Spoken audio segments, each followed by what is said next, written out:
Something happened in America and nobody made an announcement about it. There was no press conference, no breaking news chyron on your TV screen, no official statement from Washington. But if you pull up the data, if you actually sit down and look at the numbers the way a forensic accountant looks at a crime scene, you will see it, crystal clear. Hiding in plain sight, the middle class in America is being reset, and I do not mean upgraded. I do not mean refreshed. I mean quietly, methodically, legally dismantled, generation by generation, neighborhood by neighborhood, paycheck by paycheck. And the most terrifying part is not that it is happening. The most terrifying part is that most people who are being reset right now have absolutely no idea it is being done to them. Let me ask you something personal. Does any of this sound like your life? You work hard, you show up, you do everything the responsible adult checklist told you to do. You save a little every month, you spend less than your coworkers. Maybe you have a 401k that you do not fully understand, but you contribute to it anyway, because that is what sensible people do. And yet somehow, no matter how disciplined you are, no matter how many subscriptions you cancel or how many times you pack your lunch instead of eating out, you still feel like you are running on a treadmill that someone keeps secretly speeding up. The finish line of real financial security, owning a home, building actual wealth, not stressing about one unexpected medical bill, that finish line keeps moving, further and further away, and you are starting to wonder if maybe it is you. Maybe you are just not good enough with money. You are not falling behind because you are bad with money. You are falling behind because the rules of the game were changed while you were busy playing by the old ones, and nobody sent you the updated rulebook. Today we are going to change that. Today we are going inside what economists are now quietly calling the Great Wealth Transfer. And I want to be absolutely clear before we go 1 second further.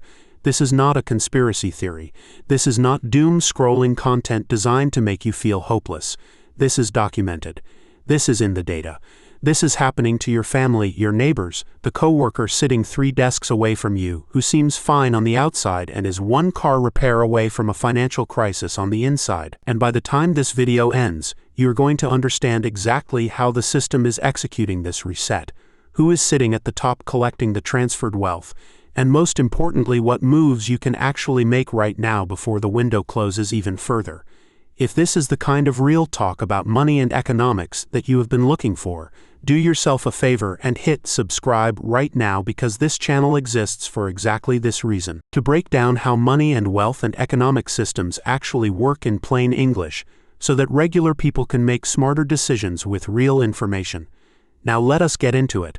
Hey, I am Dave, and I invest smart, not because I was handed anything, not because I had some lightning bolt moment of genius, but because at some point I stopped accepting the surface-level story about money and started digging into how the system actually operates underneath. And once you see it, you genuinely cannot unsee it. So let me show you what I see.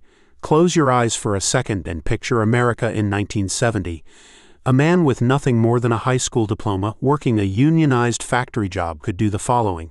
He could buy a house, he could support a family of 4 on 1 income, he could take his kids to Disneyland in the summer, and at the end of his career he could retire with a pension that paid him every single month until he died. That was not a fairy tale. That was not the lucky exception. That was just Tuesday. That was just normal, ordinary, expected American middle-class life. Now I want you to open your eyes and look at today. 2 adults, both college-educated, both carrying student loan debt they were told was an investment in their future, both working full-time, both doing everything right, and together they still cannot afford to buy a starter home in most American cities. They are renting from a landlord who bought that home as an investment property. What happened in the 50 years between those 2 pictures, that gap, that canyon, is the Great Wealth Transfer, and it did not happen by accident. It happened by design. Let us start with housing, because this is where the reset hits the hardest and the most visibly. In 1980, the median home price in the United States was approximately $47,000. The median household income at that time was around $21,000. So a home cost you roughly 2 to 2.5 times your annual household income.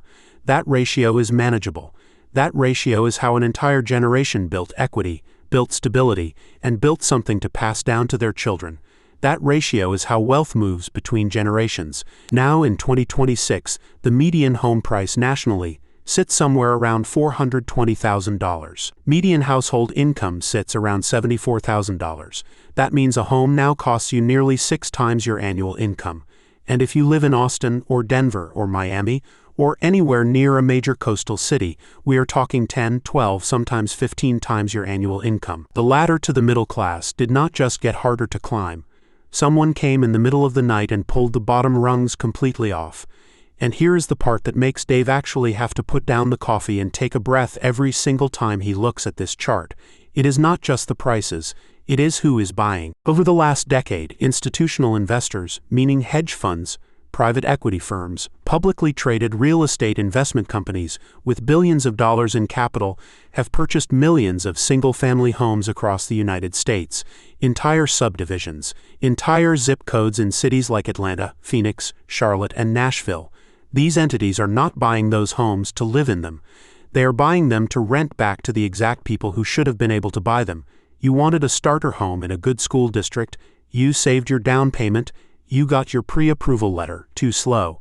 An algorithm placed an all-cash offer on that property 12 minutes after it hit the market. You never had a shot. And now instead of building equity in that home, you are sending a rent check every month to a company whose shareholders are getting wealthier with every payment you make. This is not a random market quirk. This is a fundamental structural shift in who is permitted to own assets in America. And this matters more than almost anything else in personal finance because when you cannot own assets, you cannot build wealth. When you cannot build wealth, you have nothing to transfer to your children. When your children inherit nothing, the cycle resets completely. Wealth flows upward, generationally, legally, quietly. But housing is only the first layer. The second mechanism is sneakier and it lives inside something you look at every 2 weeks. Your paycheck. For the majority of American economic history, wages and productivity moved together like they were tied at the hip. If American workers produced more, they earned more. That was the fundamental deal of the post-war economy. From 1948 through 1979, productivity in the United States grew by roughly 108%, and wages for workers grew by about 93%. Not perfect, but close. Workers were getting their share of what they created. Then something broke. From 1979 to today, productivity has grown by approximately 72%. Wages for the average non-supervisory worker have grown by about 17%. The relationship between work and reward was severed without a vote, without a negotiation, without anyone asking the people whose labor was being repriced. The gains from your work started flowing somewhere else, to shareholders, to executives, to the people who already hold capital, not to you. And then they stacked inflation on top of it. Not the gentle theoretical inflation of economics textbooks. The specific, targeted, brutal inflation that hits the categories regular American families cannot escape or substitute away from. Rent up, groceries up, health insurance up, childcare up, college tuition up. Meanwhile, the assets that wealthy people hold, stocks, real estate, private equity, those rose even faster than consumer inflation. So if you own financial assets, inflation quietly made you richer over the last 2 decades. If all you own is your labor and your paycheck, inflation quietly picked your pocket every single month while you were busy just trying to keep up. Now here is the psychology piece, and this is where Dave gets really fired up because this is the hidden layer most financial channels never touch. The system does not just extract wealth from the middle class financially, it extracts it psychologically first. Think about the dominant narrative in personal finance media. Cut your lattes, track your subscriptions, pack your lunch, stop eating avocado toast. The entire conversation is aimed at your spending behavior, your personal choices, your individual discipline. And notice what that conversation completely ignores. It ignores stagnant wages. It ignores institutional buyers cornering housing supply. It ignores a tax code written specifically to allow capital to compound across generations nearly untouched. The personal responsibility narrative is not entirely wrong, but it is so selectively applied that it functions as a distraction, and that distraction is enormously profitable for the people it protects. Psychologists call this an internalized locus of control shift. When people believe their financial outcomes are purely the result of their personal decisions, they blame themselves when they fall behind. They do not look up at the system.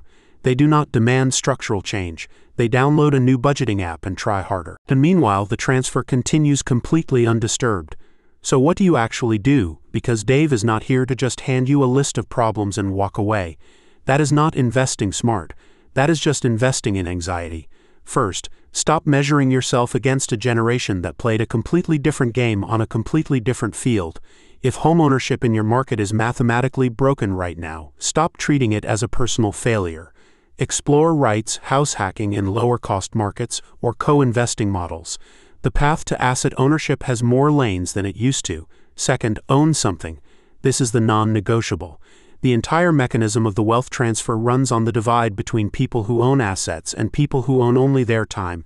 Even a small position in a low-cost index fund held consistently over time puts you on the right side of compounding. The transfer flows from people who own nothing to people who own everything. Even a small ownership stake changes your trajectory.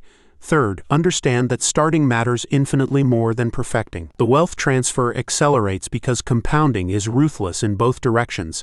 It builds wealth for those who begin, and it deepens financial fragility for those who wait for the perfect moment that never comes. Fourth, learn the tax structures the wealthy actually use: carried interest, step up in basis at death, 1031 exchanges, opportunity zone deferrals. These are not loopholes in the pejorative sense. They are legal, documented, widely used mechanisms that allow capital to pass between generations nearly intact. You do not have to agree with them politically to understand how they work and how to use the ones available to your income level. And fifth, break the silence around money. The cultural taboo around discussing salaries, investments, and financial struggles is one of the most powerful tools keeping middle-class families exactly where the system wants them: isolated, comparing themselves to curated social media highlight reels, ashamed of struggles that are structural, not personal. When you talk about money with people you trust, you learn faster, negotiate better, and stop internalizing losses that were never your fault to begin with. The great wealth transfer is not coming. It is not a future warning. It is the present reality being lived right now by millions of American families who were handed an outdated map to a landscape that has fundamentally changed beneath their feet. But the people who see the real map, who understand the actual mechanisms, who stop fighting the last war and start making strategic moves inside the current reality, those people can still build something real, still break the cycle, still transfer something meaningful to the next generation. Dave is here every single week to help you read that real map. If you made it all the way to the end of this video, you are exactly the person this channel was built for.